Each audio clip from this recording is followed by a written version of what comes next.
సౌందర్యరత్నాకరి, ఆమె సౌందర్యమునందు రత్నాకరి.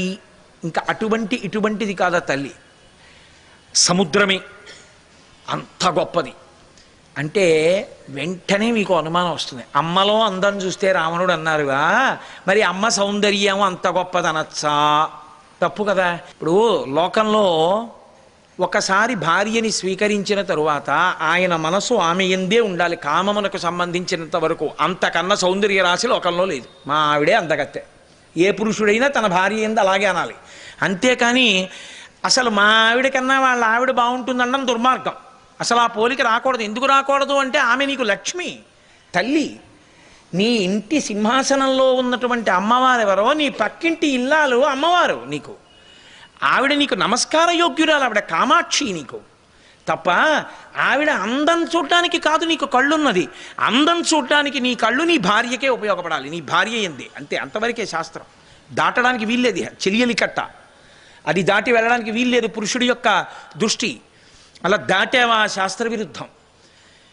అలాగే సౌందర్యరత్నాకరి అంటే అమ్మలో సౌందర్యం చూస్తావా? మరి నా భార్య కన్నా పక్కవాడి భార్య బాగుందన్నమే అంత తప్పైతే, మా అమ్మ కన్నా మీ అమ్మ బాగుంటుందనే దరిద్రుడు ఎవరైనా ఉంటాడా లోకంలో? ఉండడు. 80 ఏళ్ళు రానివ్వండి, 90 ఏళ్ళు రానివ్వండి, 100 ఏళ్ళు రానివ్వండి, అమ్మ కొడుకు అంటే అంతే ఆ సంబంధం. అమ్మ కొడుకే కాదు, కూతురు తల్లి అంతే ఆ సంబంధం. అమ్మ అందం కాదు, 96 ఏళ్ళు వచ్చేసాయి అమ్మకి. అమ్మ చర్మం ఇలా ముడతలు పడిపోయింది. ఆ ముడతలు ఇలా విప్పితే, పువ్వుని విప్పినట్టు ఇలా విప్పితే ఈ ముడతలన్నీ ఇటువైపు కెరటాల్లా ఇటువైపు కెరటాల్లా ఇటు వెళ్ళిపోతే మెత్తగా అయిపోయి నల్లగా నీలంగా నరం కనపడుతుంటుంది. ఇలా అంటే అమ్మ ఇలా కింద వేలాడుతుంటుంది ఆవు గంగడోల్లా. ఈ కంఠం దగ్గర చర్మం అంతా ముద్దగా ఇలా వచ్చేసింది. ఈ కంటి పైభాగం గుడ్డు మీదకి ఇలా కిందకి వాలిపోయింది. నుదురంతా ముడతలు. వెళ్ళి కూర్చుని ఆ ముడతలతో ఉన్న అమ్మ చెయ్యి పట్టుకుని ఇలా తొడ మీద పెట్టుకుని అమ్మ అంటే ఎంత సంతోషం మా అమ్మ అని. ఆ అమ్మకి 96 ఏళ్ళు రానివ్వండి. నేను చూశా ఒక ఇంట్లో, రాత్రి 9:30కు వచ్చాడు పిల్లాడు. నేను వెళ్ళాను వాడితోటి మా స్నేహితుడి ఇంటికి. ఆవిడ పడుకున్నారు, పెద్ద ఆవిడ పడుకుంటే వీడు వెళ్ళి భార్య అన్నం పెట్టింది. వీడికి సహించలేదు, అప్పటికి బాగా భోజనం వేళ దాటిపోయింది. వీడు గబగబా తినేశాడు. ఆవిడ ఇలా తల మించి ముసుగు తీసింది, ఏం నాన్న అంత తక్కువ తిన్నావు, ఇలా రాత్రి లేటుగా వచ్చి ఇలా తింటే నీ ఆరోగ్యం ఏమైపోతుందిరా, వేళ పట్టుని తినరా అంది ఆవిడ. నేను ఉలిక్కి పడ్డాను. ఇలా కప్పు పడుకున్న ఆవిడ వీడు వాష్ బేసిన్ దగ్గర చేతి చప్పుడికి తీసి నువ్వు అన్నం సరిగ్గా తినలేదని చెప్పింది ఆవిడ. అమ్మ ఒక్కతే అలా అనగలదు, అమ్మ కడుపు తడుగుతుంది. 95 ఏళ్ల వయస్సులో వీడికి బీరకాయ తొక్కలు రోట్లో రుబ్బి పచ్చడి చేస్తే ఇష్టమని అంత వృద్ధురాలు పేటేసుకుని రుబ్బుతుంది. రుబ్బి వేలు రోట్లోకి ఆ పొత్రానికి మధ్యలో పడితే కొడుక్కి చెప్పకుండా కట్టు కడితే ఎందుకు చేసావు పచ్చడని దెబ్బలాడతాడేమో అని కట్టుకోవడం మానేసి ప్రేమగా వేలు కదపలేకపోతున్నా చెంచాతో పచ్చడి తీసివేస్తే వాడు కొద్దిగా మునివేళ్లతో తిని రెండో మాట వేసుకోపోతే తినలేదే అందం. ఏనానా పచ్చడి బాగులేదా అంటే, పచ్చడి బాగులేదా అంటుంది కానీ నువ్వు తినలేదే అని అడగదు. అది అమ్మ అంటే. అమ్మ సౌందర్యం అన్న మాటకి పర్యాయ పదం అమ్మ. సౌందర్యము అన్న మాట బాహ్యమైనటువంటి అందం కాదు. బాహ్యమైన అందము సౌందర్యమైతే పతనహేతువు. ఎందుకో తెలుసా అండి, పెరట్లో నాగుపాం ఆడుకుంటోంది వేసవికాలం. తను వచ్చి మేడ మీద నిలబడి చూశాడు. పడగ విప్పి ఆడుతుంటే సూర్యకిరణాలు పడుతుంటే ఎంత అందంగా ఉందో. భార్యని పిలిచి అంటాడు, అదిగో నాగుపాం చూడు అని. ఎందుకండు అలా తానంటే అది తన్ని చూస్తే? ఇప్పుడు చెప్పండి, నాగుపాం పడగ సౌందర్యమా? పెద్ద పులిని స్వేచ్ఛగా విడిచిపెడితే తను ఇనప ఊచల్లో ఎందుకుండి చూస్తున్నాడు? అంత అందంగా ఉంటే తను బయటికి వెళ్ళి ఎందుకు చూడడం? చంపేస్తుంది తన్ని. సౌందర్యం కాదు అది, అది అందం. సౌందర్యము ప్రేమ, సౌందర్యము వయసుతో సంబంధం లేదు. అది ఒడిలిపోనివ్వండి, తోలు తిత్తైపోనివ్వండి, ముడతలు పడిపోనివ్వండి, అది నిరంతరము మీ శ్రేయస్సుని కోరుకుంటుంది. నేను ఒకప్పుడు ఒక సంఘటన చూసి శంకరాచార్యుల వారు సౌందర్యలహరి అని ఎందుకు పిలిచారో నాకు కళ్ళంబట నీళ్లు కారాయి నిజంగా. నా స్నేహితుడు ఒకడు నన్ను ఒక ఉపకారం అడిగాడు. ఏమయ్యా నువ్వు వస్తే ఆ పని అయిపోతుంది కాస్త, ఎందుకంటే నిన్ను బాగా తెలుసు వాళ్ళకి, కోటేశ్వరరావు వచ్చి అడిగారని చెప్పి వాళ్ళు వెంటనే చేసి పెడతారు, కాస్త నాతో రాగలవా అని అడిగాడు. తప్పకుండా వస్తాను లేవయా అని సాయంకాలం 4ంటికి ఆఫీస్ నుంచి బయలుదేరాం ఇద్దరం. వెడుతుంటే అతను అన్నాడు, ఈ ముందు సందులోనే మా ఇల్లు, కాఫీ తాగెడదాంలే రా అన్నాడు. ఇప్పుడు ఎందుకు లేవయా పద అన్నాను. అంటే కాదు కాదు కాఫీ తాగెడదాం, మా అమ్మగారు ఉన్నారులే, కాఫీ ఇస్తారు రా అన్నాడు. అంటే వెళ్ళాం. వెడితే ఆవిడ తలుపు తీసింది. వాళ్ళ అమ్మగారు ఇదేంటి నాన్న ఈ టైంలో వచ్చావుంది, ఇంకా ఆఫీస్ టైం అవ్వలేదుగా అంతే. లేదులే అమ్మ చాలా ముఖ్యమైన పని మీద వెళ్తున్నాను, నువ్వు కోటేశ్వరరావు అంటుంటావే. ఈయనే అమ్మ మా ఇద్దరికి కాఫీ ఇస్తావా అన్నాడు. అమ్మ ముఖ్యమైన పని మీద వెళ్తున్నాను, ఇవాళ ఈయనతో వెళ్తే ఆ పని అయిపోతుందమ్మా, ఒక్క కప్పు కాఫీ అమ్మ తాగెళ్తానన్నాడు. ఆవిడ అలాగే నాన్న అని వెళ్ళి తీసుకొచ్చి ఆ కాఫీ పట్టుకొచ్చి పళ్ళెంతో అక్కడ పెట్టేసింది. పెట్టేస్తే ఇద్దరం కాఫీ తాగేసాం. కాఫీ తాగేసిన తర్వాత బయటికి వెళ్ళిపోతున్నాం. మళ్ళీ బయటికి వెళ్ళిపోతున్నా ఆడుకుంటున్నారు పిల్లలు. వాళ్ళు పరిగెత్తుకుంటూ వచ్చి అన్నారు, అంకుల్ మీకు తెలుసా మా అమ్మగారి వేళ్ళు 4 తెగిపోయాయి అన్నాడు. మా అమ్మగారు తలుపు పట్టుకుని మాట్లాడుతున్నారు, పెద్ద గాలి వేసింది, తలుపు ఒక్కసారి మూసుకుంది, మూసుకోవడంలో 4 వేళ్ళు తెగిపోయాయి మా అమ్మగారివి, మందు రాశాం అన్నాడు. అంటే వాడు గబగబా వెళ్ళి అమ్మ చేతి వేళ్ళు తెగాయా అని ఇలా చూశాడు. ఇంతంతలా వాచిపోయి వాడు అన్నాడు, అమ్మ చెప్పచ్చు కదా, కాఫీ ఎందుకు పెట్టావమ్మా ఇలాగా అన్నాడు. నాన్న ముఖ్యమైన పని మీద వెళ్తున్నాను, కొంచెం కాఫీ ఇమ్మన్నావు కదరా, వేళ్ళు తెగిపోయాయి కాఫీ ఇవ్వని అలా అన్నాం, అందుకే కాఫీ పెట్టాను రా అందావిడ. నాకు మతిపోయింది అసలు. అమ్మ తప్ప ఎవరు అనగలరా మాట. ఒక కప్పు కాఫీ కోసం వేళ్ళ నిప్పి వదిలిపెట్టేసింది ఆవిడ. అది అమ్మ అంటే. అందుకే శంకరులు అమ్మయే సౌందర్యం అన్నారు. ఎప్పుడూ నీ అభ్యున్నతే కోరుతుంది. ఆవిడికి ఇంకొకటి తెలియదు, నిన్ను పాడు చేయడం ఆవిడికి తెలియదు. నిరంతరం ప్రాణం పోయేటప్పుడు కూడా కట్టుకున్నవాడు తలకరువి పెట్టాలని అడగదాడది. కడుపున పుట్టినవాడు తలకరువి పెడితే శరీరాన్ని విడిచిపెట్టి వెళ్ళిపోతుంది అనంతవాయువుల్లోకి. అంత వ్యామోహం బిడ్డలంటే తల్లికి.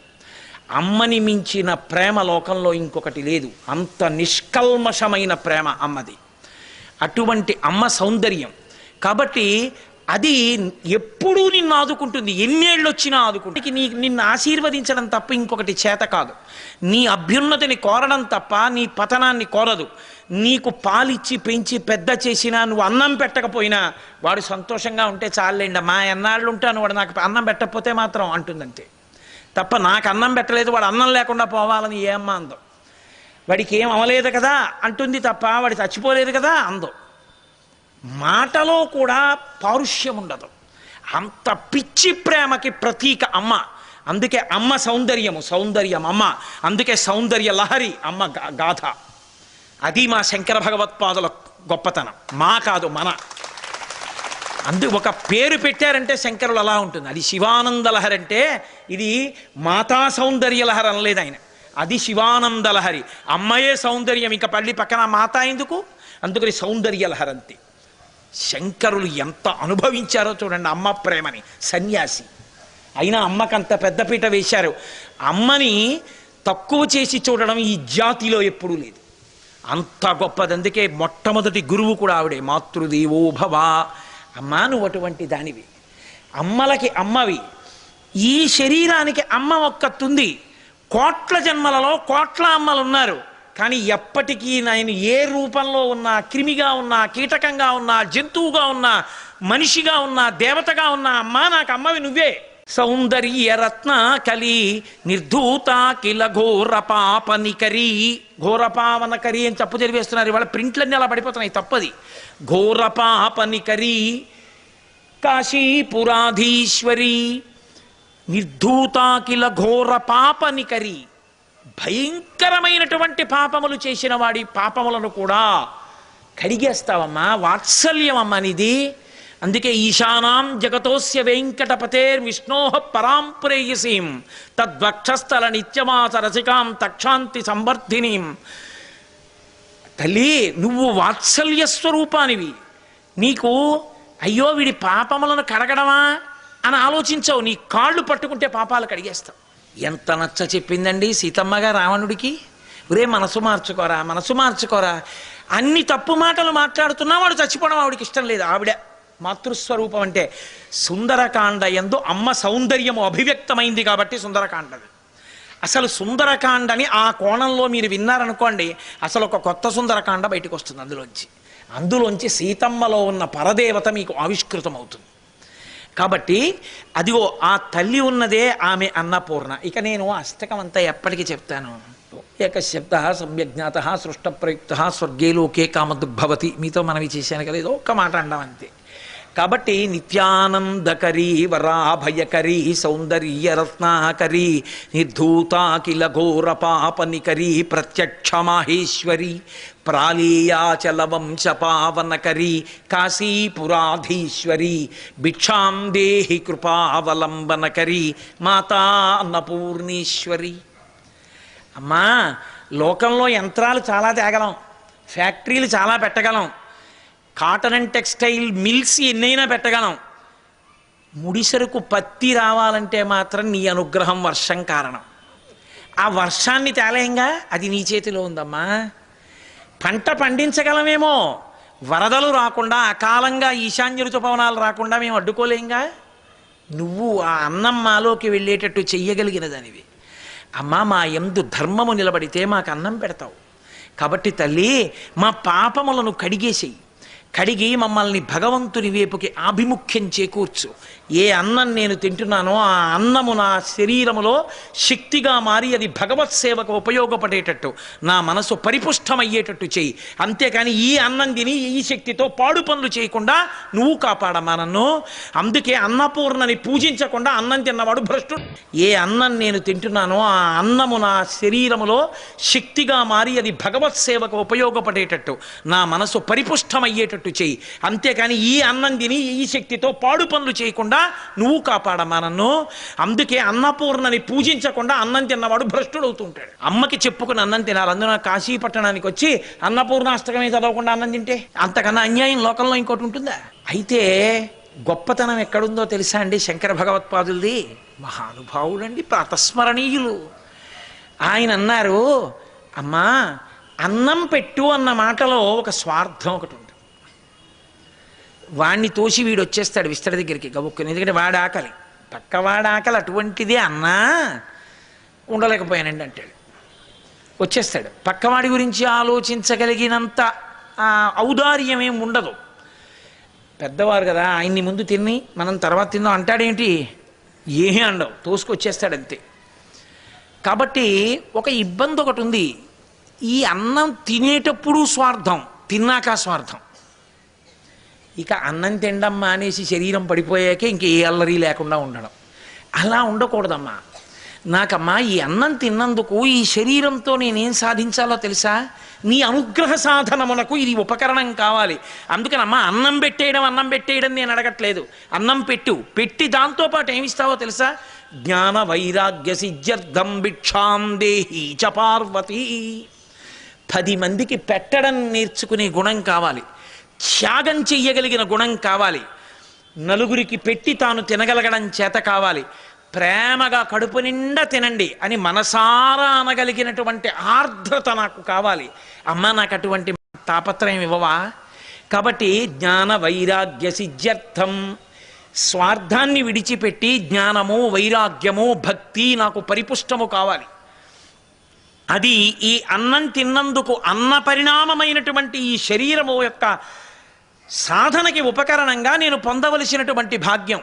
కాబట్టి జ్ఞాన వైరాగ్య సిద్ధ్యర్థం భిక్షాం దేహి చ పార్వతీ. శంకరాచార్యుల వారి యొక్క మహా ఔదార్యం ఎక్కడుందో తెలుసా అండి? నాకు అన్నం పెట్టని శంకరులు అడగలేదు. ఎవరైనా ఏమడుగుతారంటే అన్నం విషయంలో నాకు పెట్టని అడుగుతారు. అమ్మ ఆకలిస్తోంది అన్నం పెట్టంటారు. శంకరులు ఒక్కరే మినహాయింపు. అమ్మ నాకు అన్నం పెట్టనలేదు. అమ్మకి అందరూ పిల్లలైనా ఆకలేసి అమ్మ దగ్గరికి వెళ్ళినప్పుడు ఏమంటారంటే, అమ్మ ఆకలేసేస్తోందమ్మా నాకు అన్నం పెట్టమ్మా అంటారు.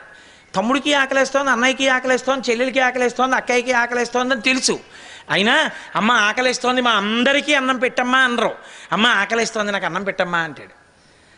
ఆ చివరి నుంచి మొదలెట్టింది అనుకోండి, అమ్మ ఆకలేసేస్తోంది ఇక్కడ వెయ్యమ్మా ముందు అంటాడు. నాకు అంటాడు. శంకరులు అన్నారు, ప్రార్థనలోనే ఆయన గొప్పతనం చూడండి. మాతా చ పార్వతీదేవి పితాదేవో మహేశ్వర. మాకు అన్నం పెట్టే అమ్మ ఎవరో తెలుసా? పార్వతీదేవి. మా నాన్నగారు ఎవరో తెలుసా? మహేశ్వరుడు. నేను అన్నం ఎవరితో కలిసి తింటానో తెలుసా? బాంధవా శివభక్తాశ్చ స్వదేశో భువనత్రయం. శివభక్తులందరూ నాకు కుటుంబ సభ్యులు. శివభక్తులంటే విష్ణు భక్తులు కాదని మీరు అనుకోకూడదు. ఎందుకంటే శివ శబ్దం విష్ణు సహస్రంలో కూడా ఉంది. శంకరులకు ఆ భేదం లేదు. శంకరులు పరబ్రహ్మతత్వాన్ని ఉపాసన చేసిన మహాపురుషులు. అగ్నిహోత్రానికి చెదలబడతాయి, ఆయన తీసుకెళ్ళి అంటగలుపుతాం అటువంటివన్నీ. కాబట్టి ఆయన స్వదేశో భువనత్రయం. అమ్మ, ఈ 3 లోకాలు నా ఇల్లు అంటే ఇప్పుడు అన్నం ఎవరికి కావాలంటున్నారు ఆయన?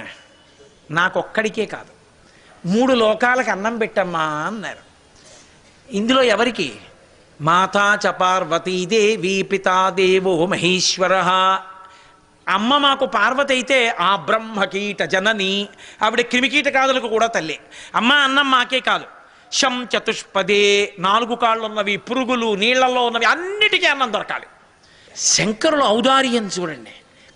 అసలు ప్రార్థిస్తూనే అమ్మ స్వదేశో భువనత్రయం అంటే నాకు అన్నం పెట్టని అడగలేరు శంకరులు.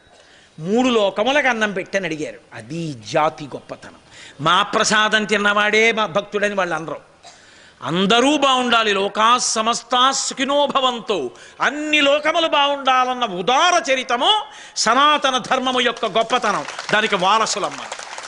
అది శంకర భగవత్పాదుల యొక్క గొప్పతనం అంటే. కాబట్టి స్వదేశో భువనత్రయం అని అన్నపూర్ణాష్టకాన్ని పూర్తి చేస్తారు. అందుకే ఇప్పటికీ కేరళలో చెరుక్కుట్టమని ఒక గొప్ప అన్నపూర్ణేశ్వరి దేవాలయం ఉన్నటువంటి ప్రాంగణం.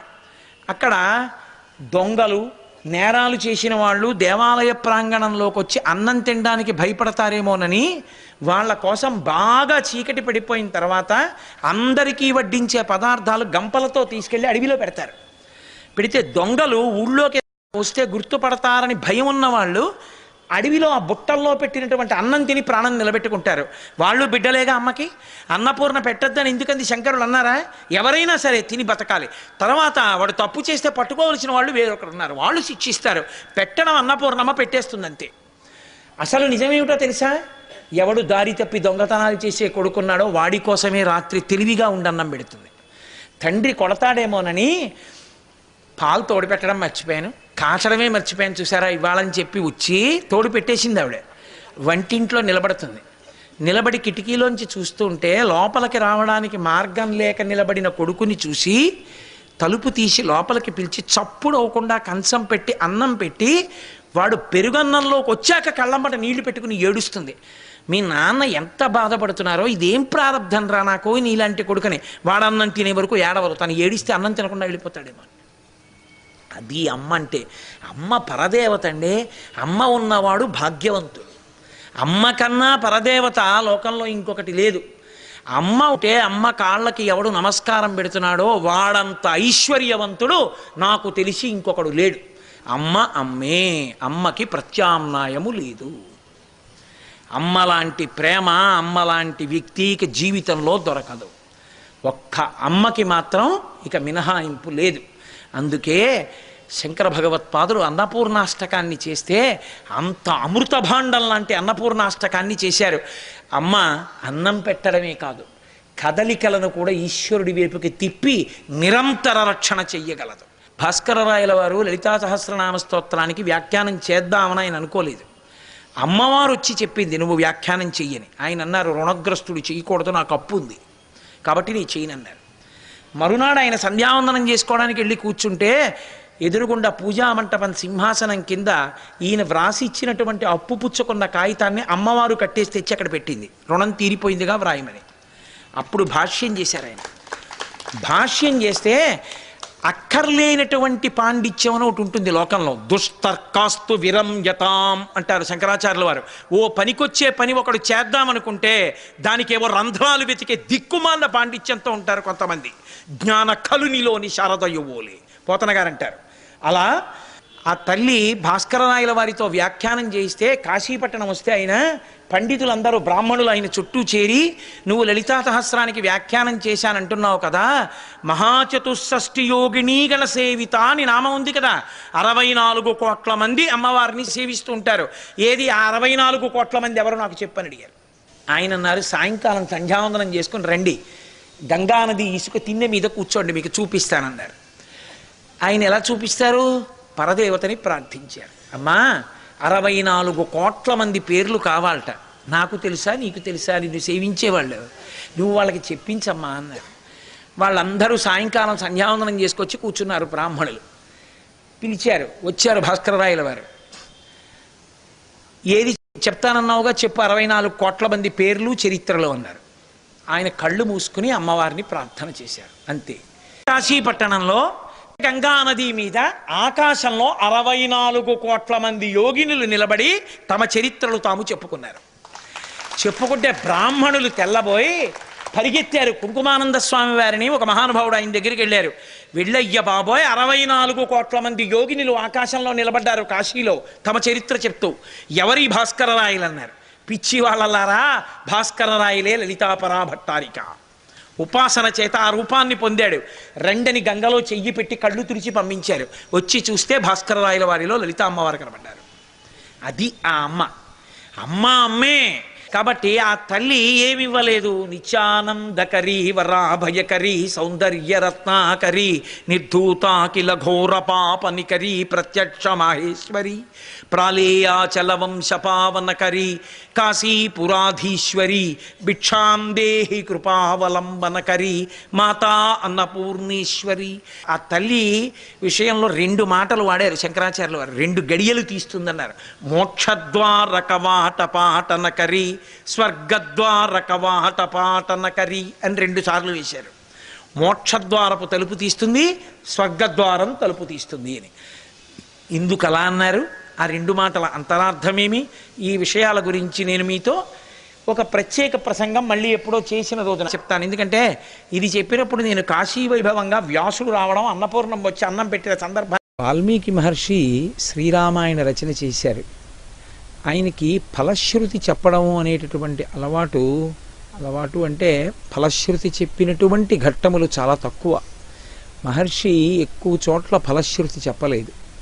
అటువంటి మహర్షి బాలకాండలో గంగావతరణం, షణ్ముఖోత్పత్తి ఈ రెండింటినీ చాలా గొప్పగా ప్రస్తావించారు. వాటికి చాలా విశేషమైనటువంటి ఫలమున్నది అని ఆయన ఆవిష్కరించారు. అంత గొప్ప ఆఖ్యానము గంగావతరణము. అటువంటి గంగావతరణ ఘట్టాన్ని ఇవాళ నేను మీకు విజ్ఞాపన చేసే ప్రయత్నం చేస్తాను.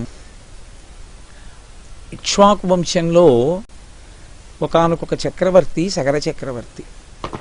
ఆయన పుట్టుకయే విషంతో కలిసి పుట్టాడు, అందుకని ఆయనకి సగరుడు అని పేరు.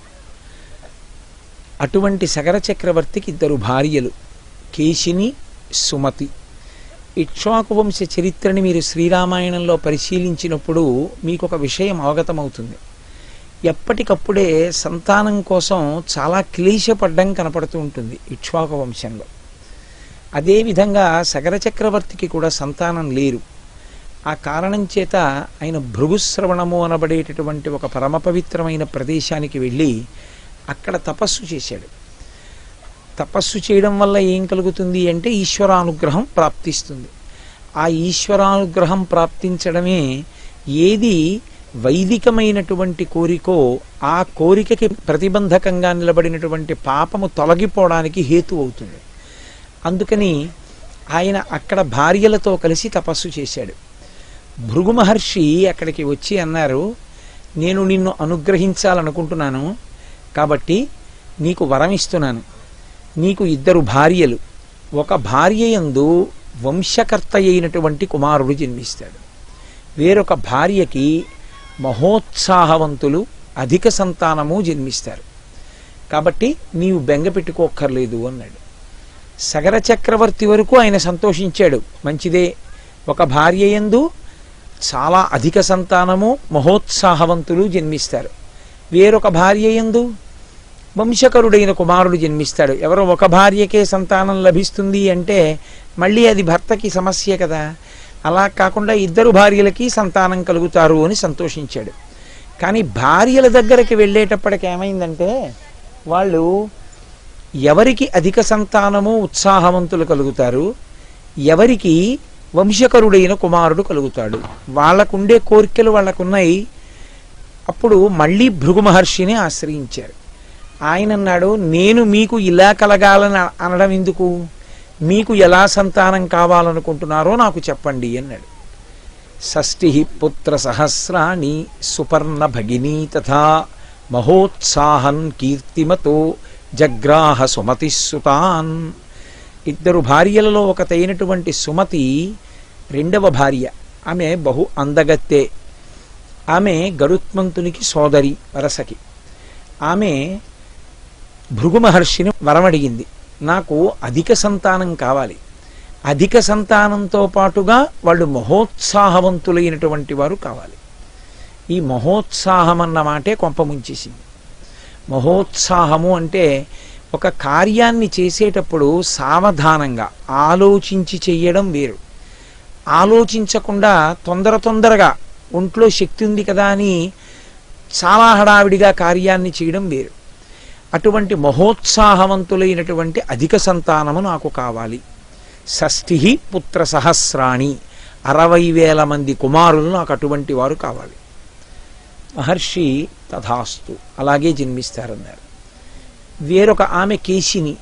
ఆవిడంది, పుత్రం వంశకరో రామ జగ్రాహన్ నృపసన్నిధౌ, నాకు వంశకరుడైనటువంటి ఒక్క కుమారుడు కావాలి అని అడిగింది. తథాస్తు, నీకు అలాగే జన్మిస్తాడు. సగర చక్రవర్తి సంతోషంగా ఇద్దరు భార్యల్ని తీసుకుని అంతఃపురానికి వెళ్ళిపోయాడు. తదనంతర కాలమునందు వాళ్ళిద్దరూ గర్భమును ధరించారు. ఆ గర్భమును ధరించినప్పుడు ఎలా కోరుకున్నారో అలాగే కేశినికి ఒక్క కుమారుడు కలిగాడు. ఈ సుమతికి ఒక పెద్ద మాంసపిండం ఒకటి జన్మించింది. ఆ మాంసపిండమునందున్నటువంటి తిత్తుల వంటి వాటిని తీసి, ఆ చిన్న చిన్న పిల్లలు చాలా చిన్న తిత్తుల్లో ఉన్న వాళ్ళని తీసి దాదులు నీతి పాత్రల యందు భద్రపరిచారు. ఆ నీతి పాత్రలోనే ఆ పిల్లలు పెద్దవాళ్ళు అయ్యారు. 60,000 మంది. మహర్షి ఇంకా 60,000 మంది పేర్లు చెప్పలేదు. సగర చక్రవర్తి యొక్క కుమారులు కనుక వాళ్ళు సగరులు అని పిలిచారు. ఇక కేశినికి కలిగినటువంటి కుమారుడికి అసమంజసుడు అని పేరు ఇచ్చారు. ఇటు అసమంజసుడు, అటు 60,000 మంది పిల్లలు. 60,001. చాలా సంతోషంగా రాజుగారు ఉన్నారు, చాలా సంతోషంగా రాణులు ఉన్నారు. అబ్బో ఇంతమంది పిల్లలు, వాళ్లే ఒక పెద్ద సైన్యంలో ఉన్నారు. సంతోషంగా కాలం గడిచిపోతుంది. కానీ ఇందులో పెద్దవాడైనటువంటి అసమంజసుడు చిన్నతనం నుంచి అతనికి ఒక అలవాటు ఏర్పడింది. నదీ తీరానికి తీసుకెళ్లేవాడు అందరినీ, ఆడుకుందాన్ని రమ్మని పిల్లల్ని తీసుకెళ్ళి తనతో వచ్చినటువంటి పిల్లలందరినీ కూడా మెడపట్టుకుని ఆ నది నీటిలో ముంచేసేవాడు. కొంతమంది చనిపోయేవారు, కొంతమంది ఊపిరాడక గిలగిల కొట్టుకుంటుంటే వాళ్ళ ఆఖరి శ్వాస ఆగిపోతుందన్నప్పుడు విడిచిపెట్టి పైశాచికమైన ఆనందాన్ని అనుభవించేవాడు. ఇది రాజ్యంలో ఉన్నటువంటి పెద్దలైన పౌరులు వెళ్ళి మహారాజుకి చెప్పారు. ఏవం పాప సమాచార సజ్జన ప్రతిబాధక పౌరాణామహితో యుక్తే పుత్రో నిర్వాసిత పురాత్. అటువంటి ధర్మాత్ములైన వంశం ఇక్ష్వాకు వంశం. తన కడుపున పుట్టిన కొడుకు అయినా ఇతరుల పిల్లల్ని తీసుకెళ్ళి సరయూ నదిలో ముంచి బాధ పెడుతుంటే, ఆ పిల్లల్ని చంపేస్తుంటే మహాపాపకార్యం చేసినటువంటి కొడుకు తన కొడుకు అని ఉపేక్ష వహించకుండా రాజ్య బహిష్కారం విధించాడు. నువ్వు నా రాజ్యం నుంచి వెళ్ళిపోమన్నాడు. ఆ కారణం చేత అసమంజసుడు రాజ్యం విడిచిపెట్టి వెళ్ళిపోయాడు. అసమంజసుని యొక్క కుమారుడు అంశుమంతుడు. అంశుమంతుడు తాతగారి దగ్గర పెరుగుతూ వచ్చాడు. ఈయనకి పినతండ్రులు 60,000 మంది సగరులు, 60,000 మంది కొడుకులున్నారు. మంచి పరాక్రమవంతుడైనటువంటి మనవడు అంశుమంతుడున్నాడు. ఇంతమంది కలిసి యజ్ఞాశ్వాన్ని రక్షించలేరా ఏమి? తప్పకుండా రక్షించగలరని యజ్ఞ దీక్షితుడయ్యాడు సగర చక్రవర్తి.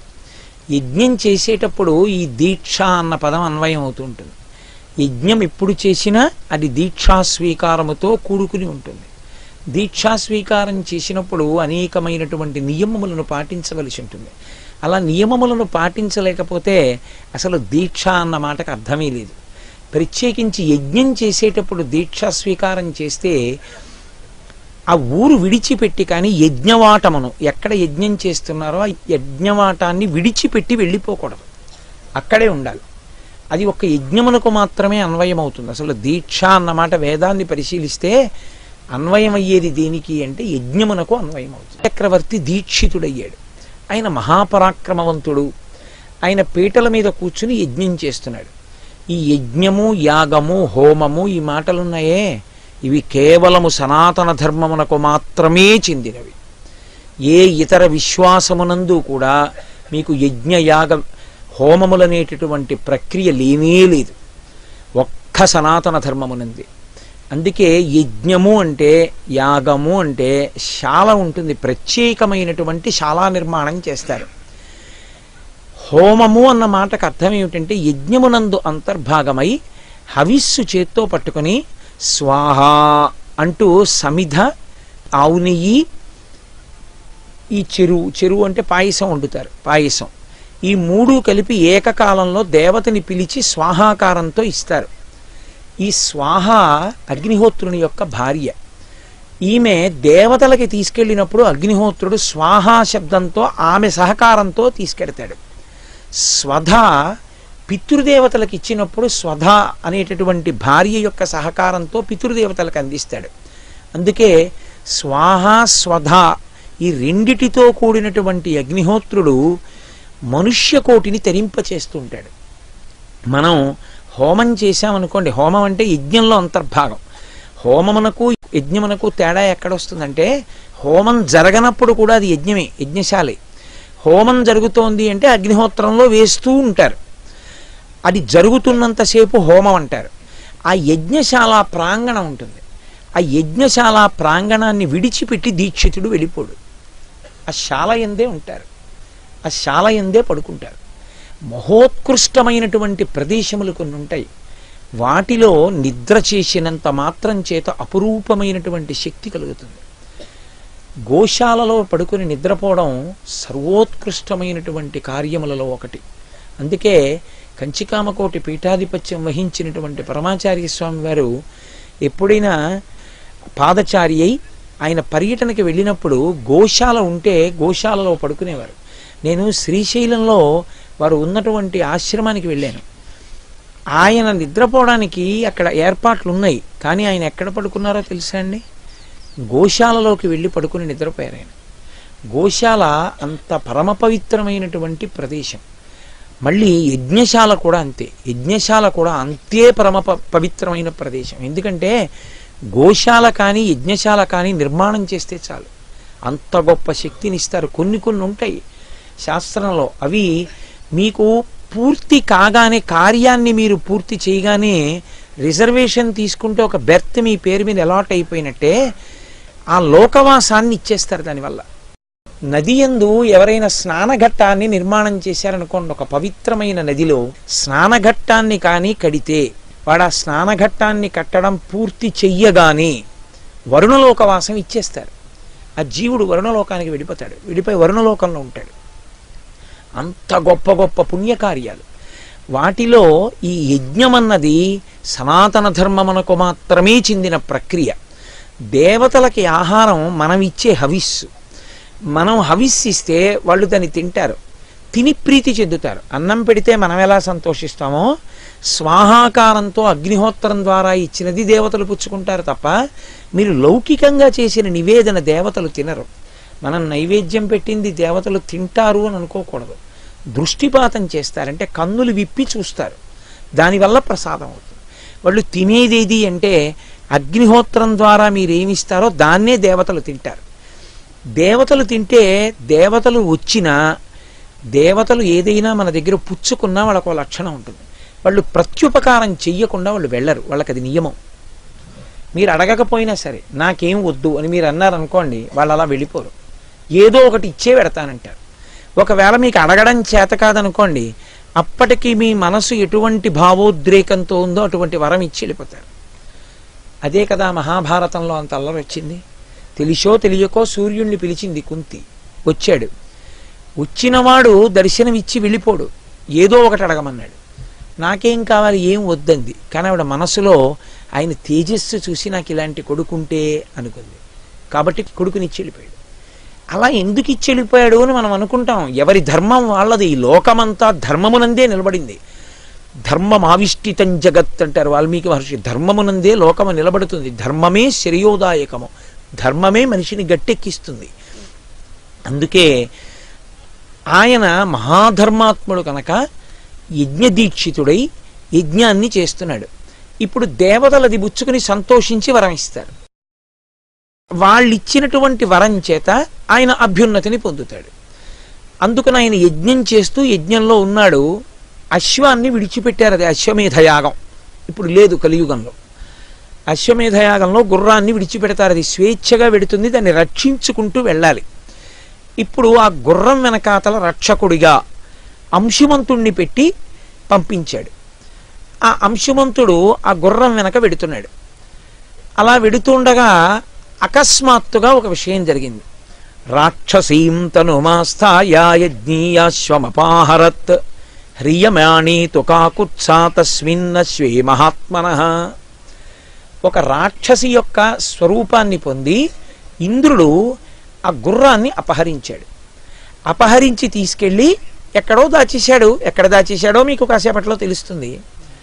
ఆయన ఏదైనా చేశాడు అంటే ఎందుకండి అలాంటి పనులు అని మనకు అనిపిస్తుంది. కానీ పరమేశ్వరుడు ఒక గొప్ప కార్యం జరగడానికి కావలసినటువంటి పునాదిని నిర్మించుకుంటూ వస్తాడు. ఒక మహత్కార్యం జరగడానికి వేసేటటువంటి పునాది అద్భుతంగా ఉంటుంది. ఒక పాక వేసుకోవడానికి చేసే ఏర్పాటుకి 7 అంతస్తుల మేడ కట్టడానికి తవ్వేటటువంటి పునాదికి చాలా తేడా ఉంటుంది కదా. అంత దూరం పునాది పడితే తప్ప ఒక మహత్కార్యం జరగదు లోకంలో. అందుకని ఇంద్రుడు అశ్వాన్ని అపహరించాడు ఒక రాక్షసీ స్వరూపంతో. అంశుమంతుడికి ఆ గుర్రం ఎక్కడుందో తెలియలేదు. ఆయన తిరిగి వచ్చేసాడు. వచ్చేసి తాతగారితో చెప్పాడు, తాతగారు గుర్రాన్ని ఎవరో ఎత్తుకుపోయారు కాబట్టి గుర్రం కనపడలేదు అన్నాడు. ఆ గుర్రం తిరిగి వస్తే కానీ అశ్వమేధయాగం పూర్తి చేయడానికి ఉండదు. ఎందుకంటే ఆ అశ్వాన్ని చంపుతారు. రాత్రి చంపి ఆ చంపబడినటువంటి అశ్వంతో కలిపి ఎవరు యజమానియో ఆ యజమాని భార్య నిద్రపోవాలి రాత్రి. మరునాడు దాని శరీరంలో ఉండేటటువంటి ప్రధానమైన అవయవాన్ని తీసి అగ్నిహోత్రమునందు వ్రేలుస్తారు. అది కాలుతూ వచ్చే పొగని యజమాని పీలుస్తాడు. పీలిస్తే పాపము తొలగిపోతుంది. అది అశ్వమేధయాగం క్రతువు. అది దశరథుడు అలాగే చేశాడు. కలియుగంలో లేదు. కాబట్టి ఇప్పుడు ఆ గుర్రం వెనక్కి తిరిగి రాకపోతే అశ్వమేధం పూర్తవదు. యజ్ఞము మధ్యలో వదిలిపెట్టకూడదు. యజ్ఞాన్ని మధ్యలో కానీ వదిలిపెట్టేస్తే అరిష్టం రాజ్యానికి అంతటికి. యజమాని నశించిపోతాడు. ఆ రాజ్యం అంతా కూడా ఉపద్రవానికి లోనవుతుంది. కాబట్టి ఇప్పుడు యజ్ఞాన్ని విడిచిపెట్టకూడదు. సగర చక్రవర్తి మహాపరాక్రమవంతుడు. ఆయనే బయలుదేరుదామంటే ఆయన యజ్ఞదీక్షితుడై ఉన్నాడు. దీక్ష ఆయన తీసుకున్నాడు. దీక్ష ఆయన తీసుకుని ఉండగా ఆయన బయలుదేరి వెళ్ళకూడదు. కాబట్టి ఇప్పుడు ఆయన అన్నాడు, నేను వెళ్ళకూడదు యజ్ఞాశ్వం కోసం. కాబట్టి మీరు 60,000 మంది ఉన్నారు. కొడుకుల్ని పిలిచాడు. సగరులు ఉన్నారుగా 60,000 మంది. మీరు వెళ్ళండి. మీరు ఈ భూమండలాన్నంతటినీ ఒక్కొక్కరు ఒక్కొక్క యోజనం చప్పున తీసుకోండి. ఒక యోజనం చప్పున వెతకండి. ఒకవేళ మీకు భూమి మీద ఎక్కడా గుర్రం కనపడలేదు, మీరు దాన్ని భూమిని తవ్వేయండి. తవ్వుకుంటూ పాతాళలోకానికి వెళ్ళిపోండి. వెళ్ళిపోయి పాతాళలోకమంతా కూడా అన్వేషించండి. మీకు ఆ గుర్రం కనపడిన తరువాత మాత్రమే మీరు రావలసి ఉంటుంది. ఇప్పుడు వాళ్ళు బయలుదేరారు. యోజనాయామ విస్తారమేకైకో ధరణీతలం అని వివిధ పురుష వ్యాఘ్ర వజ్రస్పర్శ సమైర్నఖై. వాళ్ళ గోళ్ళు వజ్రములతో సమానంగా ఉండేవి. వాళ్ళు ఒక్కొక్కడు ఒక్కొక్క యోజనం వంతున స్వీకరించి తమ గోళ్లతో భూమిని అంతటినీ తవ్వేశారు. వాళ్ళు మహోత్సాహవంతులు. ఆ ఉత్సాహంలో ఇది చెయ్యొచ్చా ఇది చెయ్యకూడదా అని ఆలోచించారు. చేసేసామంతే కార్యం. అందుకని వాళ్ళు వెళ్ళిపోతూ ఆ భూమిని తవ్వుతూ అదేమిటయా భూమి వసుంధర మేదిని, దీన్ని ఎందుకు అలా తవ్వుతున్నారని అడిగిన వాళ్ళందరినీ చంపేశారు. తవ్వుతూ ఉండగా అడ్డొచ్చిన ప్రాణుల్ని చంపేశారు. పాతాళలోకానికి వెడుతుండగా కనపడిన ప్రాణుల్ని చంపేశారు. దాంతో భూమి మీద ఉండేటటువంటి స్థితి అంతా కూడా అస్తవ్యస్తం అయిపోయింది అన్ని గోతులు పెట్టడంలో. ఇప్పుడు దేవతలందరూ కలిసి ఇటువంటి అస్తవ్యస్త పరిస్థితులు ఏర్పడితే యజ్ఞయాగాదులు ఉండవు. యజ్ఞయాగాదులు లేకపోతే దేవతలకన్నా ఉండదు. కాబట్టి దేవతలు బ్రహ్మగారి దగ్గరికి వెళ్ళి అడుగుతారు, ఎందుకు ఇలా జరుగుతోంది అని అడుగుతారు. కాబట్టి ఇప్పుడు దేవతలు ఋషులు అందరూ కలిసి చతుర్ముఖ బ్రహ్మగారి దగ్గరికి వెళ్ళారు. వెళ్ళి ఆయన్ని అడిగారు, నువ్వు సృష్టికర్తవి, ఈ భూమి అంతా కూడా సృష్టింపబడింది, ఇది శ్రీ మహావిష్ణువు చేత నిరంతరము రక్షింపబడుతూ ఉంటుంది. అటువంటి భూమి ఎవడి సొత్తు కాదు, భూమిని పాడు చేసే అధికారం ఎవడికి లేదు. వీళ్ళు భూమిని ఎలా పాడు చేస్తున్నారు, ఎందుకు ఉపేక్షింపబడుతున్నారు, ఎందుకు వీళ్ళు శిక్షింపబడలేదు అని అడిగాడు. ఇందులో ఎన్నో ధర్మరహస్యములు ఉంటాయి. శ్రీరామాయణం చెప్పారు అంటే అందులో ఎన్నో ధర్మాలు నేర్పుతారు. భూమి ఎంతవరకు నీకు అవసరమో అంతవరకు వాడుకోవాలి తప్ప, భూమి అంగీకరించింది కదా, పడుతోంది కదా అని నీ ఇచ్చ వచ్చిన రీతిలో నువ్వు ప్రవర్తిస్తే భూమికి వాడు భారం అవుతాడు. భూమి తల్లి, భూమి మీద ఎన్ని కోట్ల మంది ఉండండి ఆవిడికి బరువు కాదు. బరువు ఎప్పుడవుతారంటే పరమేశ్వరుడు ఎలా బతకమని వేదం ఇచ్చాడో ఆ వేద మార్గాన్ని తప్పితే, భూమిని చీల్చి చెండాడి అందులోంచి ఐశ్వర్యాన్ని సంగ్రహించే ప్రయత్నం చేస్తే, భూమిని నిష్కారణమైన ఇబ్బంది పెడితే ఆవిడ పాపభారం పెరిగింది అని చెప్తుంది పరమేశ్వరుడికి. ఆయన అవతార స్వీకారం చేసి చంపేస్తాడు.